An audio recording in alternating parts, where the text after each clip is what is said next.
जोपर्यंत तोवर जन्ममरण चक्र चालूच राहणार. देह धारण करावयास लागणे हेच खरे बंधन आहे. शुभ कर्माचे फळ सुख आणि ते भोगण्यासाठी देह धारण करणे ही जणू सोन्याची बेडी. जर मी आता हे तुमच्यासाठी करत नसून जर पुण्यही संचित व्हावं, माझं पुण्य वाढावं यासाठी जर करीत असन, तर मी सोन्याची बिडी माझ्या हातापायामध्ये घालून घेत आहे. मग सोन्याची जरी बिडी घातली हातापायात तर चांगली आहे का?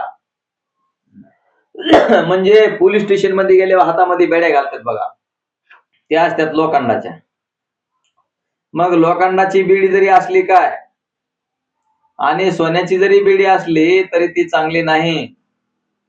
म्हणून पुण्यासाठी करायचं नाही, पापासाठी करायचं नाही. भगवंता प्रीत्यर्थ जगायचं, भगवंता प्रीत्यर्थ कर्म होऊ द्यायचं, झालेल्या कर्माचं फळ भगवंताला अर्पण करायचं.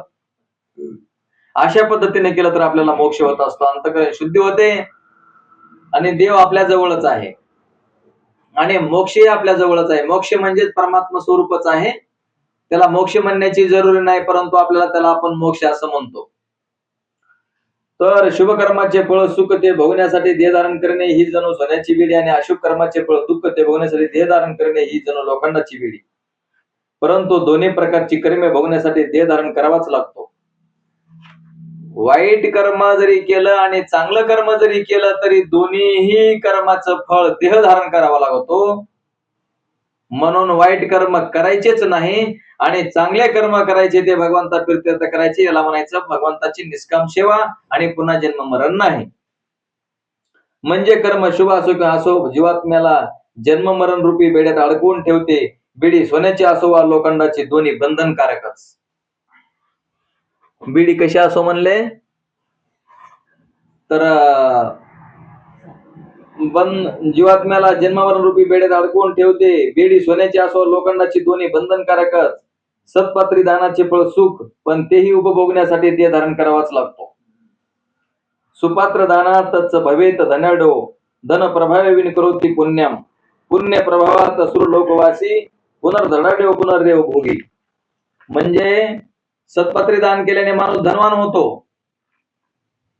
आपण दान केलं आणि चांगल्या ठिकाणी दान करण्यात आलं तर आपण पुढल्या जन्मी श्रीमंत होतो अत्यंत. कारण भगवान परमात्मा ते जरी ह्या व्यक्तीने नाही दिलं तरी भगवान परमात्मा त्याला दिल्याशिवाय राहत नाही.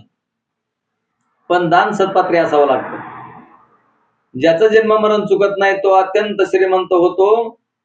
सत्पात्री दान केल्याने माणूस धनवान होतो. धनाच्या प्रभावाने अधिकच दान धर्म केला की त्याला पुण्य शरीर प्राप्त होते. त्यामुळे तो पुन्हा धनवान होतो, पुन्हा पुण्य करतो. अशा रीतीने पुन्हा पुन्हा शरीर धारण्याचे चक्र सतत चालूच राहते.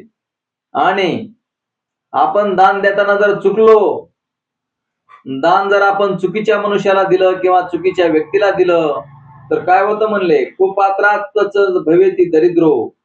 कुपात्र दानातच भवेत दरिद्रो, दारिद्र्य दर्शने करोति पापम. पाप प्रभावातम नरकम प्रयाती आणि पुनर्दरिद्रो पुनरेव पापी. कुपात्री दान केल्याने माणूस दरिद्री होतो. वाईट ठिकाणी जर दान करण्यात आलं, ज्याला गरज नाही तिथं जर आपण देण्यात आलं दान, तर दरिद्र दोषाने मग तो माणूस पापकर्मे करू लागतो. पापाचा प्रभाव वाढला की तो नरकात जातो. अशा रीतीने पाप छलणार तर पुन्हा पुन्हा देह धारण्याची चक्र चालू राहते. म्हणून असणार आपण कर्म करते वेळेस भगवंता प्रीत्यर्थ निष्काम जर कर्म केलं तरच आपल्याला मोक्ष, म्हणजे भगवंतापर्यंत आपल्याला जाता येत नाही, अन्यथा जाता येत नाही. माणूस पाप करो वा पुण्य करो, दोन्ही बाबतीत संसार चक्र उलट वा सुलट दिशेने चालूच राहते. त्यात प्रत्येक जीव भरडून निघतो, त्याला मोक्ष जन्ममरणापासून सुटका मिळतच नाही. कारण प्रत्येक नवीन जन्मात जीवात्मा नवीन नवीन क्रियामान कर्मे करीतच राहतो आणि त्यातील जी कर्मे तात्कालिक फल देऊन समाप्त होत नाही ती संचित रूपे जीवाच्या खाती अकाउंटात जमा राहतात. अशा प्रकारे संचिताचे पर्वतप्राय ढिगारे जमा होत राहतात. त्यातील जी पक्व होऊन प्रारब्ध बनतात ते भोगण्यासाठी जीवात्म्याला अनुरूप ते धारण करावा लागतो आणि पुन्हा त्या जीवना दरम्यान पुढे अनेक जन्म घ्यावे लागतील अशी नवी कर्मे करतो. अनादी काळापासून हे दुष्ट चक्र चालत आलेले आहे, ते अनंत काळ चालूच राहणार आहे. महर्षी पतंजली सांगतात की सती मुले तदी पाको जातीराव भोगा. जोवर कर्मरूपी मूळ आहे तोवर शरीररूपी वृक्ष होणारच व त्याला जात आयुष्य भोगरूपी फळे लागणारच. म्हणून कर्मात वजाबाकी नाही आणि केवळ बेरीजच आहे. बोला पुंडलिका वरदे हरी विठ्ठल देव तुकाराम श्री